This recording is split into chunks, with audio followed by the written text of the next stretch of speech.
श्री शिवाय नमस्तुभ्यम। हर हर महादेव। दोस्तों, आप सभी लोग जानते हैं कि 3 फरवरी 2025 यानी सोमवार को पड़ रही है माघ महीने की षष्ठी तिथि। और दोस्तों, ये वो तिथि है जो माघ महीने में पड़ने वाली सबसे बड़ी तिथि है, क्योंकि यह सोमवार के दिन पड़ रही है और इसका बहुत ही बड़ा और विशेष महत्व होता है। पूज्य गुरु जी ने कहा है कि अगर कभी भी मौका लग जाए और माघ महीने की षष्ठी तिथि सोमवार को पड़ जाए तो आप लोगों को 11 चावल के दाने का उपाय तो अवश्य ही करना चाहिए। इन दोनों का संयोग बहुत ही कम आता है।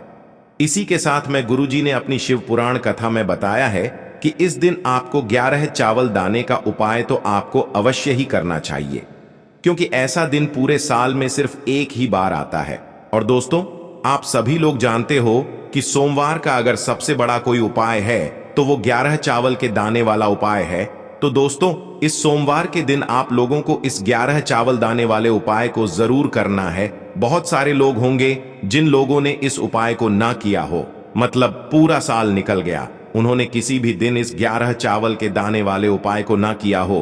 पर दोस्तों, आपके पास एक आखिरी मौका बचा हुआ है जो कि 3 फरवरी के दिन है। तो इस दिन आप लोगों को इस वाले उपाय को जरूर कर लेना है। भले ही आपने पूरे महीने भर इस उपाय को ना किया हो, पर अगर आपने इस माघ महीने के सोमवार के दिन अगर इस वाले उपाय को कर लिया तो आपको इस उपाय को करने का वो फल मिलेगा जिसकी आपने कभी कल्पना भी नहीं करी होगी। इसीलिए आप लोग इस वाले उपाय को एक बार जरूर कर लेना है, ताकि आप लोगों के हाथ से यह मौका ना जा सके और आपको इस उपाय को करने का फल मिल सके। दोस्तों, यह उपाय पंडित जी ने अपनी अभी की ही श्री शिव महापुराण की कथा में बताया है, जिस उपाय को आज हम आपको बहुत अच्छे से समझाने वाले हैं। इस वीडियो को देखने के बाद इस उपाय को समझने के लिए आपको कोई और वीडियो को देखने की जरूरत नहीं पड़ेगी। तो चलिए दोस्तों, उपाय को शुरू करते हैं। देखिए, यह इस माघ महीने के सोमवार के दिन यह इतना खास होता है, इतना महत्वपूर्ण होता है। देखा गया है कभी कभी बड़े बड़े पूजा पाठ अनुष्ठान से जो मनोकामना पूर्ण नहीं होते, वो माघ महीने के सोमवार के दिन एक छोटे से उपाय करने से ही आपकी मनोकामना पूर्ण हो जाती है। और बहुत सारे लोगों ने इस उपाय को किया भी है और उनको इस उपाय को करने का फल भी जरूर मिला है। अगर आप लोग भी इस उपाय को करना चाहते हैं तो आप इस उपाय को पहले अच्छे से समझ लेना, सुन लेना, उसके बाद करना। आपको इस उपाय का फल जरूर मिलेगा। और इस उपाय को कर लेने से आपके घर में चाहे किसी भी प्रकार की दुख और समस्या क्यों ना चल रही हो, आपको उसका कारण भी नहीं पता है कि भाई यह समस्या किस कारण से चल रही है, उसका कुछ भी कारण हो सकता है, जैसे पितृदोष हो सकता है या किसी भी तरह का मंगल दोष भी हो सकता है। तो इस दिन आप लोगों को यह वाला उपाय कर लेना है। यह एक ऐसा उपाय है जिस उपाय को अगर किसी विशेष दिन पर किया जाए तो भाई उस विशेष दिन का जो है वह तो हमें मिलता ही मिलता है, पर हमने उस दिन पर इस उपाय को किया है तो हमें उससे भी बड़ा फल मिलता है, और फल बहुत जल्दी मिलता है, क्योंकि आप इस उपाय को बहुत ही बड़े और विशेष दिन पर कर रहे हो। तो चलिए अब उपाय के बारे में बात करते हैं, लेकिन उससे पहले आप लोगों को यह जानना आवश्यक है कि आखिर यह उपाय किस समय करना है, किसको करना है और कैसे करना है। तो चलिए हम आगे आपको वीडियो में एक एक करके बता देते हैं। लेकिन उससे पहले अगर आप लोग हमारे चैनल पर पहली बार आए हैं या फिर मेरी आवाज आज पहली बार सुन रहे हैं तो हमारे चैनल को सब्सक्राइब जरूर कर लेना और इस वीडियो को लाइक करके कमेंट बॉक्स में श्री शिवाय नमस्तुभ्यम ओम नम शिवाय जरूर टाइप कर देना। तो दोस्तों, इस 11 चावल के दाने वाले उपाय को हमें इस सोमवार के दिन कैसे करना है, किसको करना है, किस समय करना है और कहां पर करना है, ये सारे सवालों के जवाब आपको इस वीडियो में मिल जाएंगे। और जो ये वीडियो देखेगा भाई, उसको 11 चावल के दाने वाला उपाय जरूर करना चाहिए, क्योंकि इस दिन एक चावल के दाने का भी बहुत ही बड़ा और विशेष महत्व होता है। और जब बात आ जाए 11 चावल के दाने की तो ये सोने पे सुहागा वाली बात हो जाती है और ये एक बहुत ही बड़ा उपाय हो जाता है इस सोमवार षष्ठी तिथि का। तो अब दोस्तों, इस 11 चावल के दाने वाले उपाय को आखिर करना किसको है, सबसे पहले हम लोग वो बात जान लेते हैं। तो देखो, घर की जो बड़ी माताएं बहनें होती हैं, उन माताओं बहनों में से कोई भी एक बड़ी माता बहन इस वाले उपाय को कर सकती है। और दोस्तों, अगर आप चाहें तो अपने घर में से सभी सदस्यों को भी इस उपाय को करवा सकते हैं। अगर किसी व्यक्ति की खुद की कोई मनोकामना है, खुद की कोई दुख और परेशानी है जो कि वह अपने लिए ही करना चाहता है इस वाले उपाय को, तो वह खुद अपने लिए भी कर सकता है। बाकी अगर कोई घर में से ऐसा है जो कि अपने पूरे घर परिवार की सुख और शांति के लिए ये वाला उपाय करना चाहता है तो भाई वह भी कर सकता है, उसमें भी कोई दिक्कत वाली बात नहीं है। कहने का मतलब ये है कि इस उपाय को हर एक सदस्य भी कर सकता है और पूरे घर परिवार के सदस्य के लिए घर की बड़ी माताओं बहनों में से कोई एक माता बहन भी कर सकती है। माताएं बहनें अगर घर में उपस्थित न हो या वो यह वाला उपाय न कर पा रही हो तो फिर घर का कोई बड़ा सदस्य भी इस 11 चावल के दाने वाले उपाय को कर सकता है, चाहे फिर वह पुरुष ही क्यों ना हो, उसमें कोई भी दिक्कत वाली बात नहीं है। अब दोस्तों, इस 11 चावल के दाने वाले उपाय को हमें करना कहां पर है? हमें इसे शिव जी के मंदिर में जाकर करना है। बहुत सारे लोग प्रश्न करते हैं हर एक उपाय को करते समय क्या हम इस उपाय को घर पर कर सकते हैं? तो इस वाले उपाय को आप घर पर नहीं कर सकते हो। इस वाले उपाय को करने के लिए आपको शिव जी के मंदिर ही जाना पड़ेगा। उसके बाद में दोस्तों जो अगला प्रश्न निकल कर आता है वो यह आता है इस उपाय को लेकर कि आखिर इस उपाय को हमें किस समय करना है, सुबह के समय करना है कि शाम के समय करना है? तो देखो, इस वाले उपाय को आप लोग सुबह के समय भी कर सकते हो और शाम के समय प्रदोष काल में भी कर सकते हो। अब अगर आप पूछो कि भाई सबसे उत्तम समय कौन सा रहेगा इस 11 चावल के दाने वाले उपाय को करने का, तो हम आपसे बस यही कहेंगे कि इस उपाय को आप सुबह के समय करेंगे तो ज्यादा बेहतर होगा। बाकी अगर प्रदोष काल शाम के समय भी करेंगे तो भी अच्छा होगा, उसमें कोई भी दिक्कत वाली बात नहीं है। तो अब दोस्तों जो अगली सबसे बड़ी और महत्वपूर्ण बात आती है वो यह आती है कि सुबह अगर हम उपाय को करेंगे तो हमें कितने बजे से लेकर कितने बजे तक के बीच में करना है, और शाम के समय प्रदोष काल में करेंगे तो हमें कितने बजे से लेकर कितने बजे के बीच में करना है। तो देखो, सुबह जितनी जल्दी हो सके आप उपाय को करने की कोशिश करना। बाकी अगर किसी कारणवश लेट भी हो जाओ, थोड़ी देर भी हो जाए, तो 10 या 11 बजे तक भी आप उपाय कर लेना, पर 12 बजे से ज्यादा देरी ना हो, ठीक है? इस बात का ध्यान रखना। उसके बाद में दोस्तों अगर शाम के समय प्रदोष काल की बात करें, प्रदोष काल का जो समय है होता है वो शाम के 6 बजे से शुरू हो जाता है। मतलब शाम के 6 बजे से लेकर 7 बजे के बीच का जो समय होता है ये समय प्रदोष काल का समय होता है। पर अभी जो मौसम चल रहा है इस मौसम में जो है शाम बहुत देरी से होती है, तो आप इस उपाय को 7 या 8 बजे के बीच में भी कर सकते हो। मतलब शाम के 6 बजे से रात 8 बजे के बीच में आप कभी भी इस वाले उपाय को कर सकते हो, उसमें कोई भी दिक्कत वाली बात नहीं है। अब दोस्तों यहां पर इस उपाय को लेकर एक और सबसे बड़ी बात यह निकल कर आती है कि इस 11 चावल के दानों को हमें लेना कहां से होता है, और हमें इस उपाय को करने के साथ में क्या और कुछ भी सामग्री ऐसी होती है जो शिव जी के मंदिर लेकर जानी पड़ती है।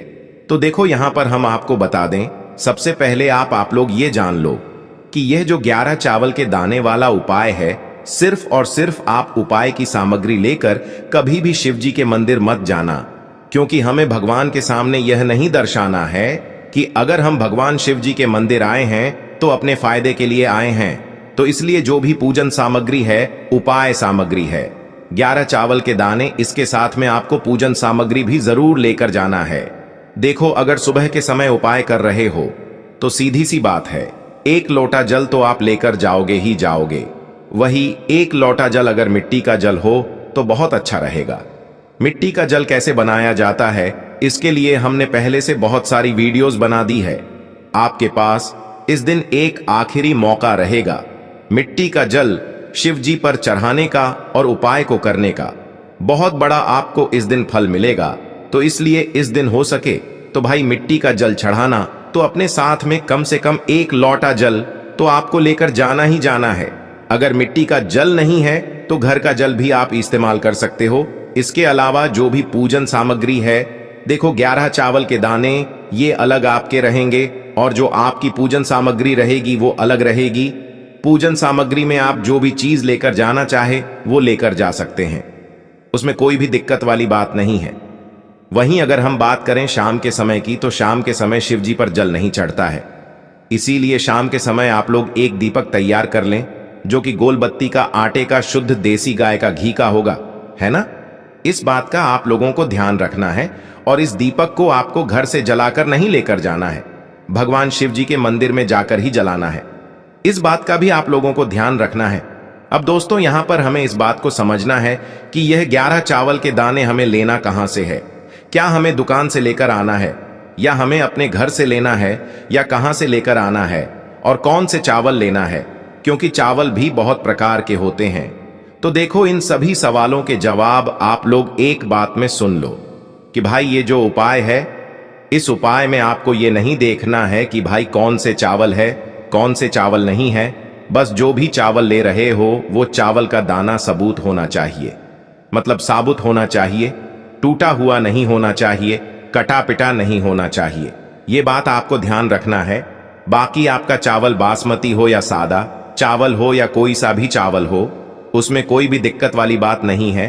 तो सीधी सी बात है कि आपके घर के रसोई घर में जहां पर आप भोजन बनाते हो, वहां पर जो भी चावल आपके उपस्थित हो, उन चावलों में से अपनी एक कटोरी भर लेना या एक मुट्ठी चावल अलग से निकाल कर रख लेना, क्योंकि हम 11 चावल ही यहाँ पर इस उपाय में लेने वाले हैं। तो हमें यह चावल के दाने गिनकर निकालने पर डढ़ेंगे। इस बात का आप लोगों को ध्यान रखना है। तो अपने उस चावल की कटोरी में से या चावल में से 11 ऐसे चावल के दाने आप लोग निकाल लो जो कि टूटे हुए ना हो, कटे पिटे ना हो, जिनमें कोई दाग ना लगा हुआ हो, है ना? अच्छे साबुत चावल के दाने 11 दाने आप लोग निकाल कर रख लो और इन्हें किसी भी एक कागज की पुड़िया में या किसी एक छोटी सी कटोरी में आप लोग रख लो, ताकि यह सुरक्षित रहे। आपके एक भी चावल का दाना इधर उधर ना हो और आपका उपाय भी पूरा अच्छे से हो जाए। तो भाई, जैसे ही आपका उपाय की जो सामग्री है, 11 चावल के दाने ये तैयार हो जाते हैं, उसके बाद मैं आपको जो भी अपनी पूजन सामग्री है, सुबह के समय कर रहे हो तो 1 लोटा जल या पूजन सामग्री जो लेकर जाना चाहो उसकी भी तैयारी कर लेना। और शाम के समय जा रहे हो तो भाई अपना जो दीपक है उसे तैयार कर लेना, ठीक है? और उपाय को करते समय शुद्धता का विशेष रूप से ध्यान रखना, ठीक है? सुबह सुबह स्नान करने के बाद ही उपाय को करने की आप लोग तैयारी करना। उसके बाद अगर शाम के समय की बात करें तो शाम के समय आपको स्नान करने की जरूरत नहीं है, पर शुद्धता का ध्यान रखना है। आपको स्नान तो नहीं करेंगे, आप हाथ मुंह धोकर भी इस वाले उपाय को शाम के समय प्रदोष काल में कर सकते हैं। इसमें कोई दिक्कत वाली बात नहीं है। तो आप अपने उपाय की पूरी सामग्री तैयार करके आपके पास ही में जो आपका शिव मंदिर हो वहां पर पहुंच जाइए। सबसे पहले शिव मंदिर में जाकर आप लोगों को उपाय नहीं करना है, पहले भगवान के दर्शन करना है, भगवान से आशीर्वाद प्राप्त करना है, फिर शिव जी की शिवलिंग के पास में आना है। शिवलिंग के पास में आने के बाद आप जो पूजन सामग्री लेकर आए हुए हैं, जैसे कि सुबह गए हुए होंगे तो 1 लोटा जल और जो भी पूजन सामग्री लेकर आए हैं, आप उनसे भगवान शिव जी की पूजन कीजिए। सबसे पहले तो 1 लोटा जल ही चढ़ेगा, उसके बाद में आपकी पूजन सामग्री चढ़ेगी। उसके बाद में अगर दोस्तों शाम के समय अगर आप इस उपाय को कर रहे हो तो अपने साथ में कम से कम एक जो दीपक है गोल बाती का जो आप अपने साथ में लेकर गए हो, उस दीपक को मंदिर में जाकर अपनी माचिस से जलाना है और उस दीपक को शिवलिंग के पास में रखना है, ठीक है? इस दीपक को रखने के बाद ही आप लोगों को अपना ये वाला उपाय शुरू करना है। और दीपक को ज्यादा पास में मत रखना, वैसे भी गर्मी पड़ रही है, भगवान शिव जी को आंच नहीं लगनी चाहिए, है ना? तो भाई, जैसे ही आपकी पूजा अर्चना हो जाती है, आप भगवान शिव जी को प्रसन्न कर लेते हैं। उसके बाद में शिवलिंग के पास ही में आप कहीं पर बैठ जाइए, सामने या आसपास जिस जगह पर आपको बैठना हो वहां पर बैठ जाइए और अपने वह 11 चावल के दाने अपने सामने निकाल कर रख लीजिए, क्योंकि अब यहाँ पर उपाय को यहाँ पर करने की आपको तैयारी करना है। और इस तरीके से जब आप उपाय करेंगे, पूजन सामग्री करने के बाद, पूजन अर्चना करने के बाद, तो आपको उपाय का फल बहुत जल्दी और बहुत बढ़ा होकर मिलेगा। तो अपने 11 चावल के दाने अपने सामने निकाल कर रख लेना। और यह जो उपाय है यह आपकी सीधे हाथ की हथेली से होगा, इसलिए इस बात का भी विशेष रूप से ध्यान रखना है। तो सीधे हाथ की हथेली का प्रयोग करके ही आप लोग अपना इस वाले उपाय को करना। अपने सामने जो भी आपकी कागज की पुड्डियां है उसको खोल कर रख लो, या कटोरी है तो भाई उसे अपने सामने रख लो और अपने वह 11 चावल के दाने निकाल लो, ठीक है? उसके बाद में दोस्तों अब आपको क्या करना है कि शिवलिंग आपके सामने होगी, तो आपने वह 11 चावल के दाने एक एक करके आपको शिव जी के शिवलिंग के ऊपर चढ़ाना है। कहां पर चढ़ाना है? शिवलिंग के ऊपर चढ़ाना है और कहीं पर भी नहीं चढ़ाना है। आपको अपने हथेली से तो शिवलिंग के ऊपर चढ़ना है, भले ही फिर वो अपने आप जलाधारी पर गिर जाए या मतलब वहीं पर गिर जाए, उसमें कोई दिक्कत वाली बात नहीं है, पर आप चढ़ाओ शिवलिंग के ऊपर ही। तो आपको क्या करना है, अपना पहला चावल का दाना उठाना है, श्री शिवाय नमस्तुभ्यम बोलना है और शिवलिंग पर चढ़ा देना है। इसी तरीके से दूसरा चावल का दाना उठा है, शिवलिंग पर चढ़ाना है और मंत्र बोल देना है। और फिर तीसरा चावल का दाना उठाना है, श्री शिवाय नमस्तुभ्यम बोलना है और चढ़ा देना है। इसी प्रकार से आपको पूरे 11 चावल के दाने एक एक करके शिव जी के शिवलिंग के ऊपर चढ़ाना है और भगवान से प्रार्थना करते जाना है। मतलब प्रार्थना तो आपको आखिरी में करना है, पर हर एक चावल के दाने को चढ़ाते समय श्री शिवाय नमस्तुभ्यम जरूर बोलना है। उसके बाद ही में यह चावल का दाना शिवलिंग के ऊपर आपको चढ़ाना है। जैसे ही आपके 11 चावल के दाने शिवलिंग के ऊपर चारहच जाते हैं, तो भाई उसके बाद में आपको क्या करना है, भगवान से अपनी मनोकामना बोलना है। मनोकामना भी कब बोलना है? जब आपका 11 चावल का दाना आपके सीधे हाथ की हथेली में हो और आप उसे चढ़ाने के लिए जा रहे हो। श्री शिवाय नमस्तुभ्यम बोलकर उस आखिरी चावल के दाने को शिवलिंग के ऊपर चढ़ा देना और भगवान से फिर अपनी वह मनोकामना बोल देना, जिस मनोकामना के लिए आप लोग अपना यह वाला उपाय कर रहे हो, जिस भी दुख और परेशानी के लिए आप लोग अपना यह वाला उपाय कर रहे हो। उसके बाद में जैसे ही आप अपनी मनोकामना बोल देते हो, आपका यह वाला उपाय पूरा हो जाता है। पर दोस्तों, उपाय को करने के बाद आप लोगों को 2 मिनट भगवान शिव जी के मंत्र का जाप जरूर करना है और मंत्र का जाप करने के बाद भगवान से एक और बार प्रार्थना करना है अपनी मनोकामना के लिए या अपनी जो भी दुख और परेशानी है उसके लिए। इसके बाद में आप लोग भगवान को देखकर, भगवान से प्रार्थना करके, उनसे आशीर्वाद लेकर वहां से उठ सकते हैं और अपने घर पर जा सकते हैं। बस दोस्तों, यहां पर यह वाला उपाय पूरा हो जाता है। इस तरीके से जो भी व्यक्ति छोटी छोटी चीजों का ध्यान रखते हुए इस 11 चावल के दाने वाले उपाय को करेगा, निश्चित सी बात है उसे उसकी मनोकामना जल्द ही पूर्ण होगी और जो भी दुख और परेशानी है वो भी बहुत ही जल्दी दूर होंगे। और दोस्तों, अगर आपको हमारी ये वीडियो पसंद आई हो तो हमारे इस वीडियो को लाइक और चैनल को सब्सक्राइब जरूर करें। हर हर महादेव, ओम नमः शिवाय।